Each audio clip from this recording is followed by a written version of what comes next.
Bisik doa waktu pagi dan doa hari siang, bisik doa malam sunyi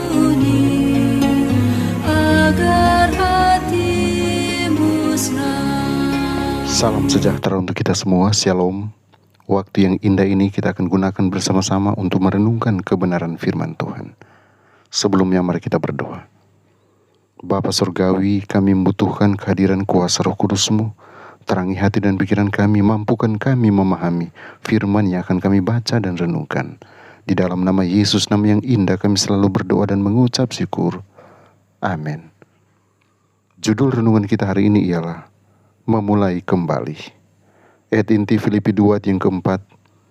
Dan janganlah tiap-tiap orang hanya memperhatikan kepentingannya sendiri, tetapi kepentingan orang lain juga. Dia gagal. Dia mengacaukan tugas besar pertamanya. Orang-orang mengaguminya, bahkan iri pada posisinya. Mereka bertanya-tanya bagaimana seseorang yang begitu muda bisa naik begitu tinggi. Namun kemudian dia jatuh. Yohanes Markus telah diberi hak istimewa untuk bekerja dengan dua raksasa di bidangnya. Tetapi dia tidak mampu menahan tekanan dan akhirnya pulang ke rumah menemui ibunya. Dapatkah Anda membayangkan bagaimana perasaannya saat berjalan di kota Yerusalem, mendengar bisikan orang-orang, menyadari bahwa dia telah mengecewakan ibunya dan anggota gereja yang begitu percaya pada potensinya? Sekarang semuanya tampak sudah berakhir. Pernahkah Anda merasakan hal yang sama? Pernahkah Anda merasa gagal tahun ini? Mungkin Anda memulai diet tetapi malah bertambah berat badan.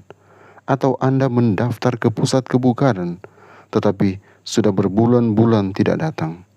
Mungkin Anda bertekad untuk membaca Alkitab sampai selesai tetapi terhenti di kitab Imamat. Pernahkah Anda membuat keputusan yang Anda sesali dan Anda kini harus dihantui oleh konsekuensinya?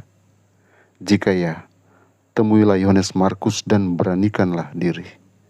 Saat masih muda, Yohanes Markus mendapat kehormatan besar, bergabung dengan Paulus dan Barnabas dalam perjalanan misionaris mereka.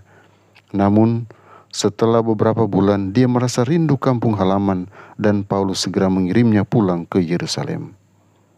Beberapa waktu kemudian, ketika Paulus dan Barnabas merencanakan perjalanan misionaris kedua, Yohanes Markus ingin ikut kembali.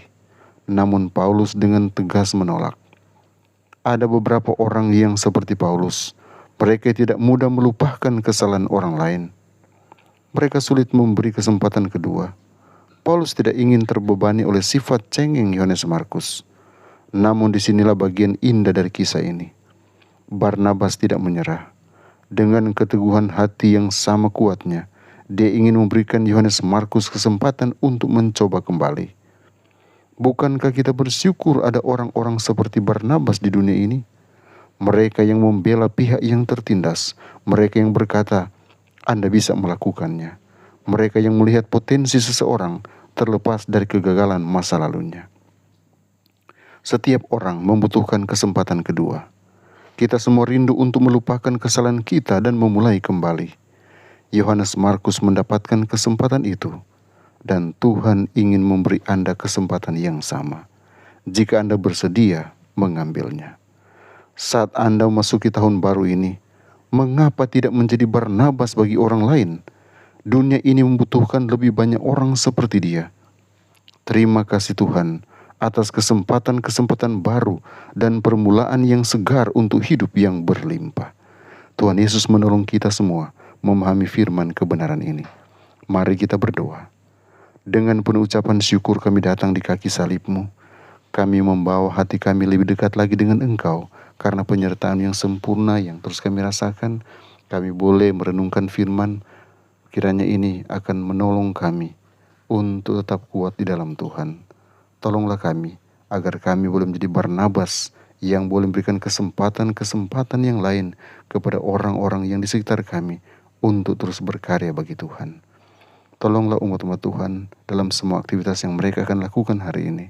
Kiranya Engkau berikan mereka kekuatan, kesehatan, sehingga mereka mampu menyelesaikan tugas mereka, lebih khusus di akhir tahun 2025. Ada berkat, ada sukacita yang akan kami peroleh. Karena itu kami menyerahkan total hidup kami di bawah rencana Tuhan. Biarlah hari ini ada berkat sukacita yang kami alami, dan kami boleh mengakhiri dengan indah tahun ini dengan berkat yang Tuhan siapkan khusus bagi kami. Kami serahkan kehidupan kami sekali lagi ke dalam tangan-Mu. Di dalam nama Yesus, nama yang indah, hamba selalu berdoa dan memohon berkat. Amin.